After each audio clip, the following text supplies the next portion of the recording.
જે માર ખાનાર વ્યક્તિ છે નવનીત બાલતિયા એ ખુદ એક ગુનેગાર છે અને ઘણા બધા ગુનામાં સંડોવાયેલો વ્યક્તિ છે, બરાબર.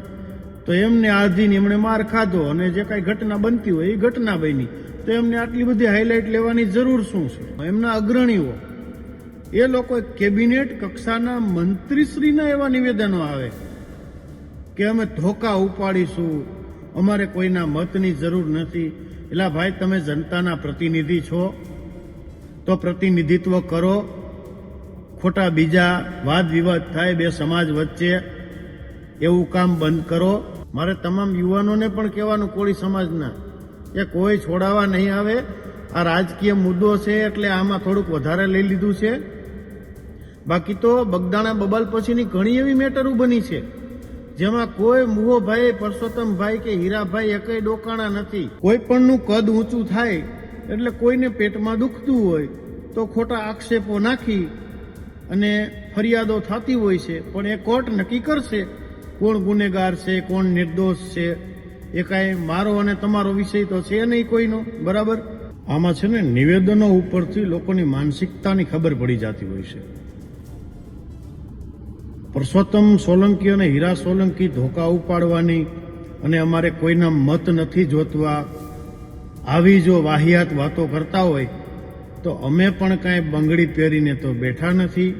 જય મુરલીધર, જય યદુવંશ. હમણાં થોડા સમયથી સોશિયલ મીડિયાની અંદર એક ક્રેઝ ચાલે છે, બગદાણા બબાલ, બગદાણા બબાલ, દિવસ ઉગે ને બગદાણા બબાલ. તો આખરે આ બગદાણા બબાલ છે શું, એના વિશે મારે થોડુંક વિસ્તૃતવાર આપને જણાવવું છે.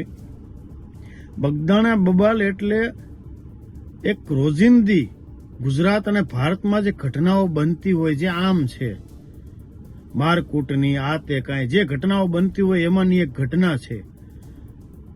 આપણે એમને સપોર્ટ નથી કરતા, પણ જે માર ખાનાર વ્યક્તિ છે નવનીત બાલતિયા એ ખુદ એક ગુનેગાર છે અને ઘણા બધા ગુનામાં સંડોવાયેલો વ્યક્તિ છે, બરાબર. તો એમને આધીન એમણે માર ખાધો અને જે કાંઈ ઘટના બનતી હોય એ ઘટના બની, તો એમને આટલી બધી હાઇલાઇટ લેવાની જરૂર શું છે? અને સામાન્ય નાગરિકો તો જે કોઈ હોય તે અલગ વાત છે, પણ કોળી સમાજના આગેવાનો, એમના અગ્રણીઓ, એ લોકો કેબિનેટ કક્ષાના મંત્રીશ્રીના એવા નિવેદનો આવે કે અમે ધોકા ઉપાડીશું, અમારે કોઈના મતની જરૂર નથી. એલા ભાઈ, તમે જનતાના પ્રતિનિધિ છો તો પ્રતિનિધિત્વ કરો. ખોટા બીજા વાદ વિવાદ થાય બે સમાજ વચ્ચે, એવું કામ બંધ કરો. આહિર સમાજ અને કોળી સમાજ બંને સમાજ એકબીજાને ભાઈચારાથી જોવે છે, તો એમને ભાઈચારો જાળવવામાં મદદ કરો તમારાથી થાય તો. બાકી તમે જે આ ખોટા ઠેકડા મારો જે ઉપાડા લીધા છે આ પરસોત્તમ સોલંકી અને હીરા સોલંકીએ, એ બધા ધંધા બંધ કરો. એમનાથી કોઈનું ભલું થવાનું નથી.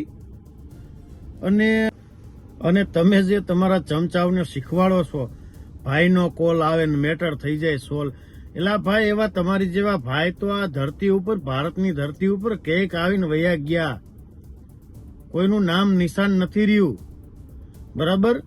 જેમણે સમાજ માટે, રાષ્ટ્ર માટે અને ગાયો માટે, બેનો દીકરીઓ માટે જેમણે કાંઈક કર્યું ને, પછી કોઈ પણ વરણ હોય, એમના ઇતિહાસ રહ્યા છે. એટલે એ ખોટા ફાંકામાં રહેવું નહીં. ભાઈનો કોલ આવે, કોઈ ભાઈના કોલ ટાણે આવતા નથી.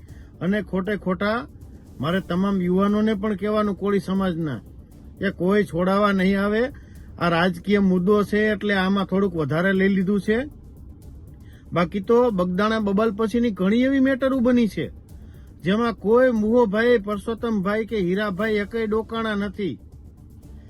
અને રહી વાત અમારા જયરા જાતા આહિરની, જે અત્યારે કસ્ટડીમાં છે, તો આવી તો ઘણી ઘટનાઓ બનતી હોય છે અને ઘણા રાજકીય નેતાઓ ઉપર, લોકો ઉપર આક્ષેપો લાગતા હોય છે. એનાથી કોઈ ફરક નથી પડતો આહિર સમાજને, કે જયરાજ આતાને કે માયા આતાને પણ ફરક નથી પડતો, બરાબર.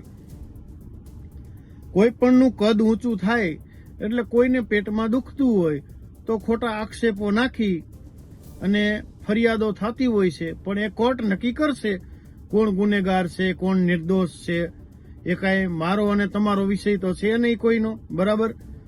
પણ ખાસ જે બે સમાજ વચ્ચે વૈમનસ્ય ઊભું કરવાના જે ધંધા પરસોત્તમ સોલંકી ને હીરા સોલંકીએ જે આદરા છે એ ધંધા બંધ કરો અને તમે જે રાજકારણ કરવા આવ્યા છો એ બહુ નાનું અને તુચ્છ રાજકારણ છે.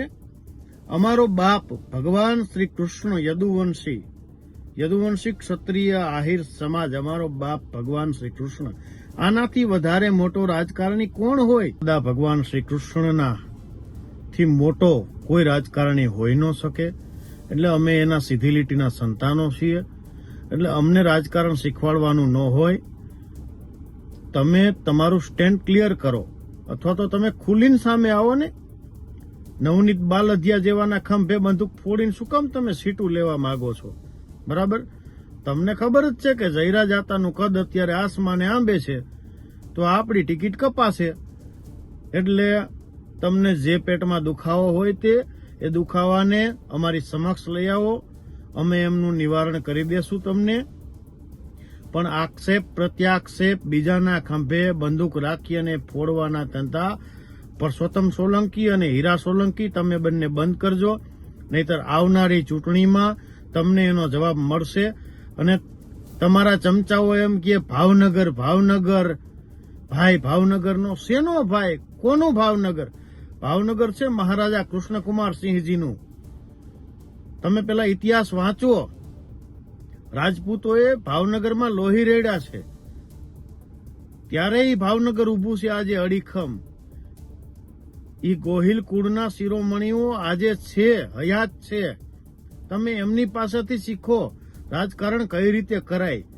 એટલે છે ને, અમને બીજી રાજકારણની વાતો શીખવાડવાના ધંધા બંધ કરો અને બે સમાજ વચ્ચે લઈ આવવાના સામસામા તમે બે ભાઈઓ બંધ કરો, નહીતર આગામી દિવસોમાં તમારે એમના પરિણામ ભોગવવા પડશે. અને તૈયારીમાં જ રહેજો.